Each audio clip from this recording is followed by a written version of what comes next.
नमस्कार, आप देख रहे हैं IBC 24 और मैं हूं आपके साथ विजय कुमार पंड्या। हिंदी के प्रसिद्ध गीतकार कवि गोपाल दास नीरज का आज लंबी बीमारी के बाद 94 साल की उम्र में निधन हो गया है। मंगलवार को तबीयत खराब होने के बाद उन्हें आगरा के लोटस हॉस्पिटल में भर्ती कराया गया था। तबीयत ज्यादा बिगड़ने पर उन्हें दिल्ली के एम्स लाया गया, जहां उनका निधन हो गया। उनके निधन पर छत्तीसगढ़ के CM रमन सिंह ने दुख जताया है। रमन सिंह ने अपने बयान में कहा है कि हिंदी कविता के स्वर्णिम युग का अंत हो गया है। रमन सिंह ने बताया कि उनका छत्तीसगढ़ से भी आत्मीय और भावनात्मक संबंध था।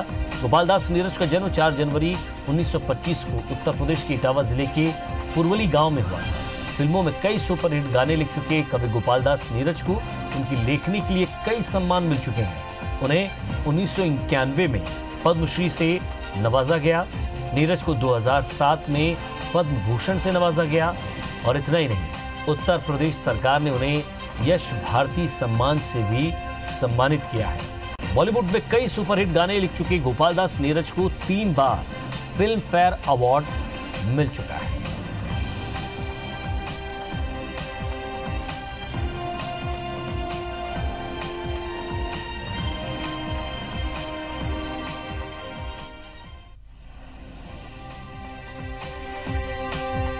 गोपाल दास नीरज ने IBC 24 को अपना आखिरी इंटरव्यू दिया था। उसके कुछ अंश हमारे पास हैं, उसकी झलकियां देखिए। S.D. बर्मन के संगीत में कोई गाना है जो आपको याद है, आपकी अपनी कविता? बहुत याद है।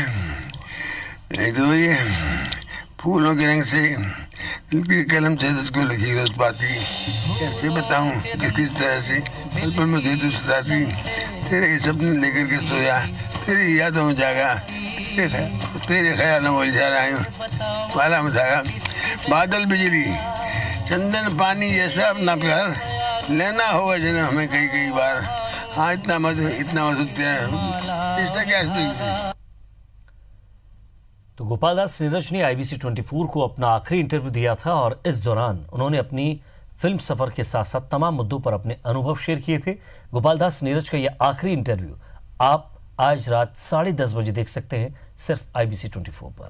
छोड़ कर कफन पड़े मजार देखते, कारवां गुजर गया गुबार देखते।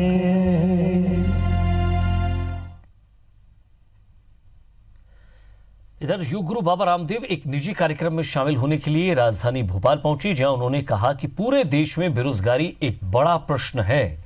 केंद्र और राज्य सरकारें मिलकर भी इस दिशा में काम नहीं कर पा रही हैं, लेकिन पतंजलि में हमने 1 महीने में सेल्स विभाग में 11,000 लोगों को नौकरी दी है और आने वाले 6 से 7 महीने में 20,000 नए लोगों को और नौकरियां देंगे। स्वामी अग्निवेश की पिटाई के मामले पर कहा कि सभी को अभिव्यक्ति की आजादी है और इस तरह से उनके साथ मारपीट करना गलत है।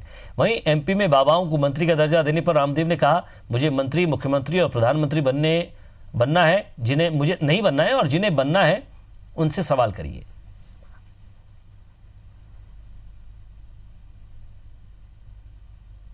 केंद्र और राज्य सरकारें मिलकर के भी उस दिशा में जितना करना चाहिए उतना नहीं कर पा रही है। पतंजलि में पिछले 1 महीने में हमने सेल्स डिपार्टमेंट में अपने में 11,000 नए लोगों को हमने नौकरियां दी हैं। 6 महीने के अंदर हम 20,000 नए लोगों को पतंजलि में नौकरियां देंगे और यहाँ करीब 1,500 लोगों को नए जॉब हमने दी है मध्य प्रदेश में। उसके लिए मैं यहाँ पर आया हूँ।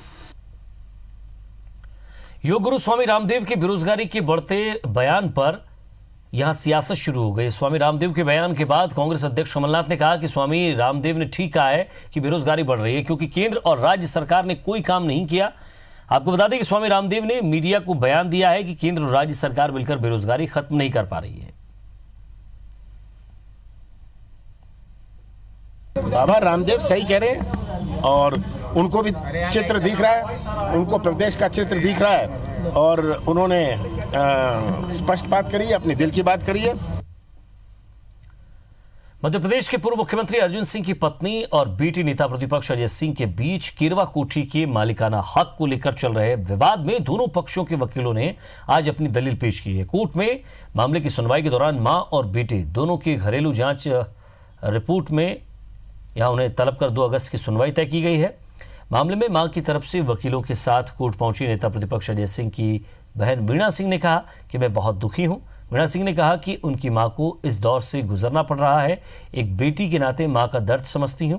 वीणा सिंह के मुताबिक उन्हें विश्वास है कि मां को बहुत जल्द से जल्द अपने घर वापस जाने दिया जाएगा। वहीं अर्जुन सिंह के पारिवारिक विवाद में उद्योगपति सैम वर्मा भी कोर्ट में वीणा सिंह के साथ मौजूद रहे। सैम वर्मा ने मीडिया से बात करते हुए बताया कि वो अर्जुन सिंह के पारिवारिक दोस्त होने के नाते उनकी पत्नी और बेटी के साथ खड़े हैं, कोई राजनीति नहीं कर रहे हैं। सैम वर्मा ने अजय सिंह के आरोपों को खारिज करते हुए कहा कि वो मां बेटे के रिश्ते को बचाने की कोशिश कर रहे हैं। जल्द से जल्द मेरी मां को अपने ही घर में जाने के लिए अनुमति दी जाएगी और न्यायाधीश जो कुछ भी अपने विवेक और बुद्धि से करेंगे, निश्चित मां को राहत मिलेगी। स्टेटस ये था कि जो अनावधक गण हैं, तीनों लोग, दोनों बेटे और उनकी बहू, उनकी तरफ से अधिवक्ता आज न्यायालय में उपस्थित हुए थे और उन्होंने समय मांगा कि हमको जो एप्लीकेशन है लगाई है उनका जवाब देने के लिए समय दिया जाए। 2 तारीख के लिए रखा है, 2 अगस्त के लिए। उस दिन DIR रिपोर्ट के लिए लगाया और उनके जवाब के लिए रखा है। हमने पूरी कोशिश करी कि राहुल भैया, हमारा राहुल बेटा कहते हैं हम उसको, वो बेटा मिले और बात करके अपनी माँ को प्रेमपूर्वक लेके जाए और कोर्ट में कह दे कि हम तो हमारी माँ को लेकर चले गए, अब कोई इशू नहीं है। प्रेस में उन्होंने जो कहा है कि हम हमारी माँ को रखना चाहते हैं, परंतु आज कोर्ट में उन्होंने ऑब्जेक्शन लगाया, ये मेरी समझ के बाहर है। पूर्व उपनेता प्रतिपक्ष दिग्विजय सिंह सरकार में मंत्री रहे बीजेपी नेता और चौधरी राकेश सिंह चतुर्वेदी ने अजय सिंह पर हमला बोलते हुए कहा है कि अजय सिंह ने पिछली विधानसभा में अविश्वास प्रस्ताव के दौरान उनके साथ जो बर्ताव किया था उसकी वजह से उन्हें ब्रह्म श्राप लगा है और उनके श्राप के कारण ही तभी से अजय सिंह के दिन खराब चल रहे हैं। राकेश सिंह चतुर्वेदी ने अजय सिंह को लेकर कहा कि जो व्यक्ति अपनी मां का सगा नहीं वो किसी का सगा नहीं। बीजेपी में लंबे समय से उपेक्षित चल रहे राकेश सिंह चतुर्वेदी का कहना है कि उनकी क्षमता का जो उपयोग बीजेपी में होना था उतना नहीं हुआ। राकेश सिंह के मुताबिक वो आने वाले चुनाव में मैदान में जरूर नजर आएंगे। हालांकि उन्होंने पार्टी में अपनी उपेक्षा से इनकार किया है। एक तो उनको मुझे लगता है कि कहीं ना कहीं उन्होंने जो हमारे साथ जो कृत्य किया है, कहीं उनको ब्रह्म दोष लग गया है और ब्रह्म दोष की वजह से मैं ये मानता हूं कि अजय सिंह के दिन उस समय से ठीक नहीं चल रहे हैं। वरना आदमी अपने घर में ही मात खा जाए, अपनी मां के सामने ही उसको जो है इस तरीके के विषय सामने आ जाए। इतने बड़े परिवार के व्यक्ति, इतने बड़े परिवार की मां जिसने पूरा जीवन खपा दिया और वो अपने बेटे पर अगर ऐसा आरोप लगाए तो उस बेटे को आत्ममंथन करना चाहिए। मध्य प्रदेश के मुख्यमंत्री शिवराज सिंह चौहान के उस बयान पर कांग्रेस से राज्यसभा सांसद राजमणि पटेल ने नाराजगी जाहिर की है, जिसमें मुख्यमंत्री ने कांग्रेस को धोखेबाज पार्टी और दिग्विजय सिंह को देशद्रोही बताया है। कांग्रेस से राज्यसभा सांसद राजमणि पटेल का कहना है कि बीजेपी का कोई चरित्र नहीं है। राजमणि पटेल के मुताबिक आजादी की लड़ाई में अंग्रेजों के साथ मिलकर देश को इन्होंने ही धोखा दिया है। राजमणि पटेल ने यह भी कहा कि बीजेपी नेता महात्मा गांधी को भी देशद्रोही बताते हैं। ये तो शिवराज सिंह ने अपना और अपने पार्टी का चरित्र बताया है। धोखेबाज आज़ादी की लड़ाई से लेकर के किसने धोखा दिया है, किसने अंग्रेजों के साथ रही है, ये तो शिवराज सिंह और भारतीय जनता पार्टी अच्छी तरह से समझती है। मध्य प्रदेश सरकार ने 4 पूर्व मुख्यमंत्री कैलाश जोशी, दिग्विजय सिंह, उमा भारती और बाबूलाल गौर को बंगले का आवंटन निरस्त कर दिया है। हालांकि आवंटन के निरस्त होने के 24 घंटे बाद तक किसी भी पूर्व मुख्यमंत्री ने बंगला खाली नहीं किया है। अब मुख्यमंत्री शिवराज सिंह चौहान का विशेषाधिकार है कि वे इन्हें नए सिरे से बंगला आवंटित करते हैं या नहीं। पूर्व मुख्यमंत्री इसके लिए आवेदन भी कर सकते हैं अथवा मुख्यमंत्री खुद उनके लिए आवंटन आदेश जारी कर सकते हैं। दरअसल हाईकोर्ट ने 19 जून को आदेश दिया था कि 1 माह के भीतर पूर्व मुख्यमंत्रियों से बंगला खाली कराया जाए। आज मियाद पूरी हो गई है और 1 दिन पहले ही मध्य प्रदेश सरकार के गृह विभाग के पूर्व मुख्यमंत्रियों के नाम से बंगले का आवंटन निरस्त कर दिया गया।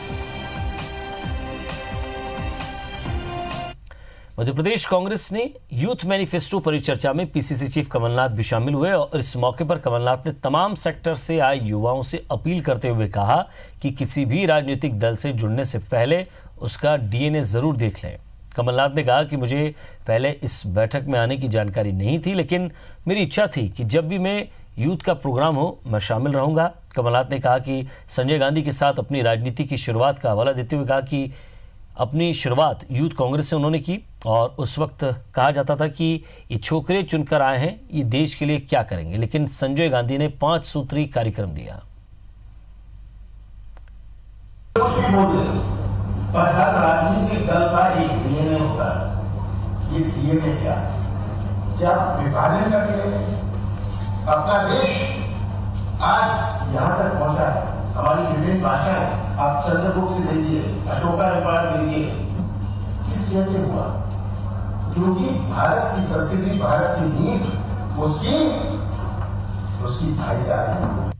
मध्य प्रदेश में बीएड और एमएड कोर्सेज में दाखिले के लिए चल रही काउंसलिंग में छात्र छात्राओं का डेटा चोरी होने का मामला सामने आया है। जबलपुर में उच्च शिक्षा विभाग के क्षेत्रीय कार्यालय में छात्र छात्राओं की ओर से शिकायतें पहुंची हैं, जिसमें आवेदकों के मोबाइल नंबर और पर्सनल डिटेल निजी कॉलेजों तक पहुंचा दिए गए हैं।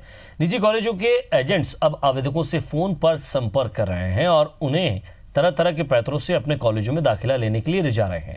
ऐसा बताया जा रहा है कि छात्र छात्राओं के आवेदनों की वेरिफिकेशन के लिए यूनिवर्सिटी और कुछ कॉलेजों में जो सेंटर्स बनाए गए थे, वहां से आवेदकों का डेटा निजी कॉलेज और उनके एजेंट्स तक पहुंचा दिया गया है।